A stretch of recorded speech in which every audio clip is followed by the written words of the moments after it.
First, I just wanted to thank you for mentioning that when a person has a felony conviction, that it is a life sentence, no matter when they actually leave prison. That's certainly the case for a lot of people that I've talked to, and I'm working on a petition right now where WMATA, one of the largest employers in the area, actually recently changed their hiring policies to permanently exclude people for a number of offenses, which I, thank you. You're welcome. Which is another piece of this that I think we need to think about along with mandatory minimums. I'd like to ask you also to speak a little bit more about the racism of the injustice system that we have right now. How is it that we have African Americans making up 13% of our population and 70% of the people in prison? Let me tell you what I'm not a statistician, and I'm probably a complete moron when it comes to math and numbers. And I know that because my 11-year-old daughter reminds me constantly. Who's much, much smarter than I am. But I will tell you this. For the black community, I want you to think of this number.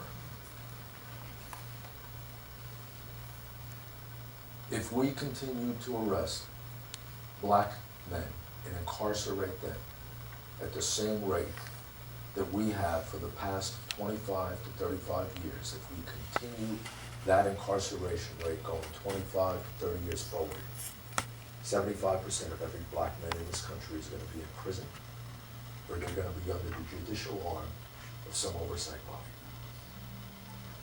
There's a problem. There's a problem. Urban areas like DC, Baltimore, some areas in New York City, Watts, California, predominantly black communities. Crime is a problem, drugs are a problem. You then crucify them with these mandatory sentences and the sentencing guidelines, and that sucks them into the system, and then it brings in their sons. You know, I was in Cumberland, and as horrible as it was to sit there and watch, I saw a father, a grandfather, and a son, all of whom were convicted felons. That's what happens if we don't change the system. We've got to get education into the communities, and I have a big admiration and a lot of respect for these organizations like OAR and Dr. Arnell and some of these others that work on transition issues, getting people back into society and education. But I have to tell you, there's a step that we're missing, a big step we're missing.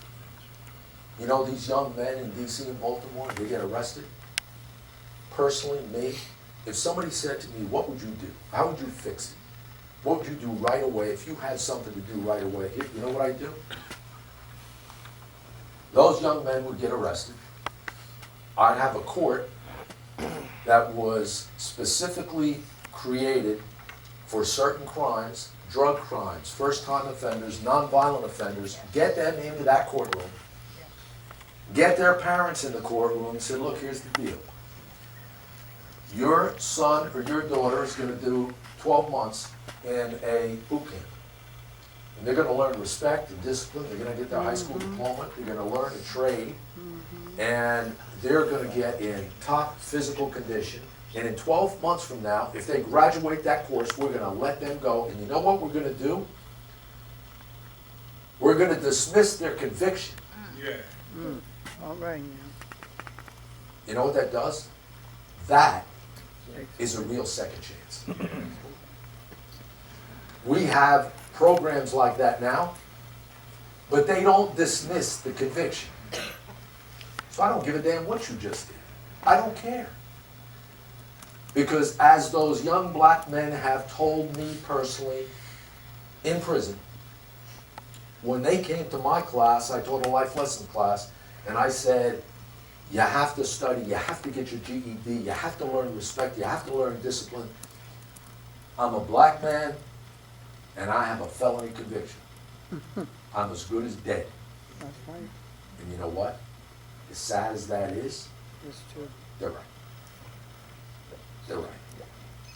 It's got to change. One way to change it quickly is to do exactly what I said. You have to figure out a way. When a person serves his debt to society, is that really what it's called? You serve your debt to society? Well, you served your debt to society. You did your time on probation. You did exactly, you were a model prisoner and a model post-prisoner. A model. Dismiss the conviction. Let that person move on with their life. Exactly. Give that person back their life. We don't do that. That punishment is a life sentence. And until that changes, 40 to 50% of the people will have nothing because their entire life is diminished by 70 to 80%. Yes, sir.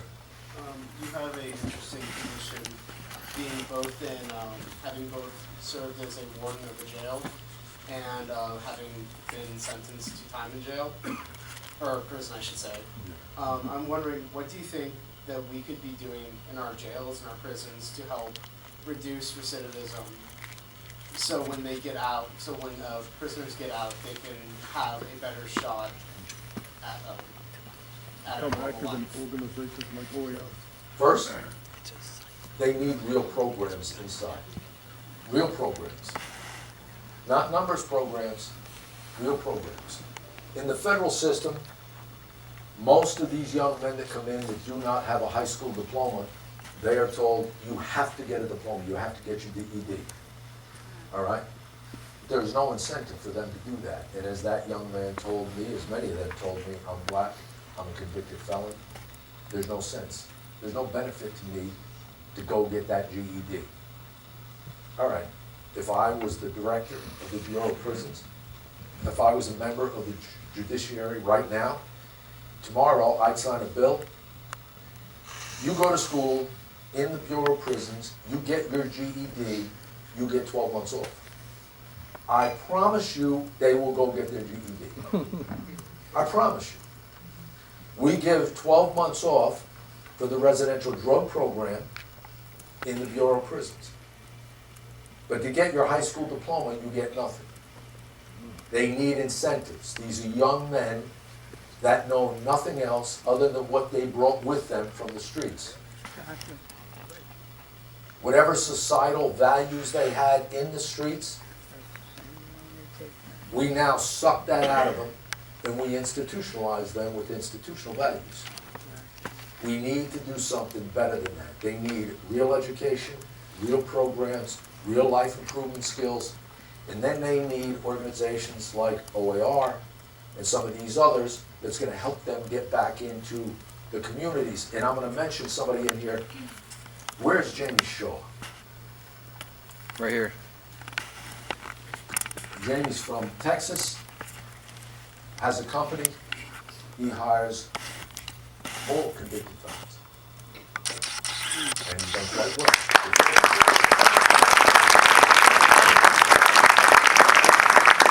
I'm really Texas. We need people to understand they're not monsters.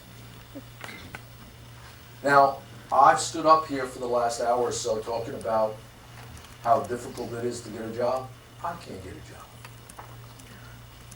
If I can't get a job, I promise you, those young men that I taught in those classes, they're not getting a job either. It's a problem. Yes, sir. Well, just want to thank you, Mr. Kerik, for all the insight. I think, I don't know that the history of this country, have we ever had anybody incarcerated with your background to have that kind of insight into what's going on. Unfortunately, no. You know, this country is great. Seems like they have their system in place that put them in there, but they don't know how to keep them out or get them out once they're in there. So I think it takes somebody with your background on both sides to be able to look at it, to really educate them. I don't think until you've come along that people would really open their eyes or ears or both. You know, this country is great at forming committees and putting things together like that.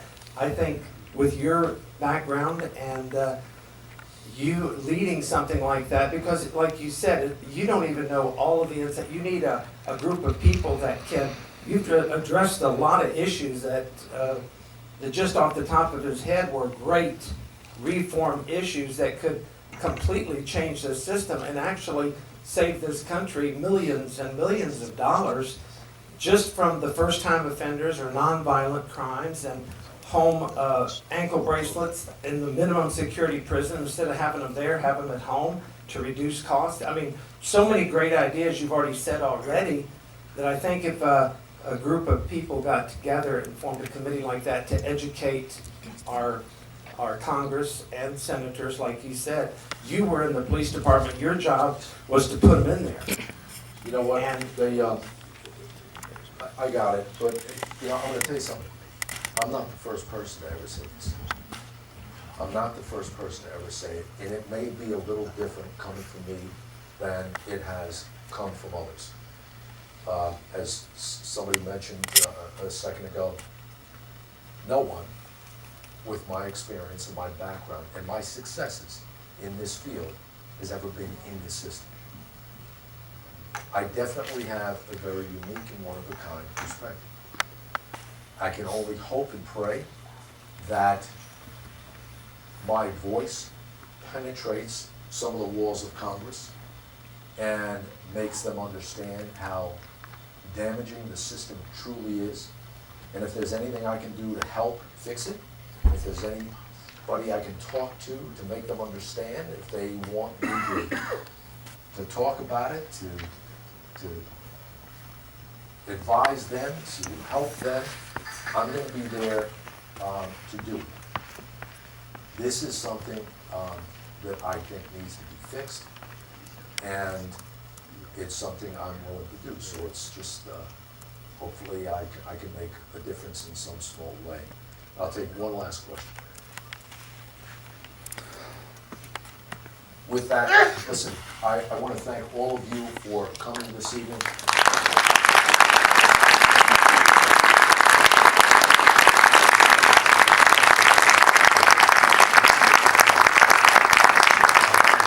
Some of you know me well enough that Bernie doesn't know me well enough to say what he just said, because of course I'm going to involve him in quite a bit. Well, there's one reason I believe that. The reason I'm here tonight, one email, one call, one email, one call after another, consistently, until I basically agreed to do this. That's how I got here, so.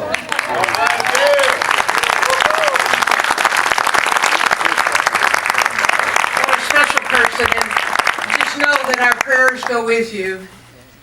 This is a journey he's on, and we're now on it with him. I want to be sure and mention a book. If you have not read it, you're going to want to. The New Jim Crow. Be sure and get that book. Also, if you'll follow us on Facebook over the next few days and weeks, we'll be giving some ideas and some research papers. And if you're interested in talking, I love to go to lunch. So give me a buzz. Now, the way we're going to wrap this up is I want you to hear from Otto Gurr. Otto is the Vice President of Human Resources for Miller and Long.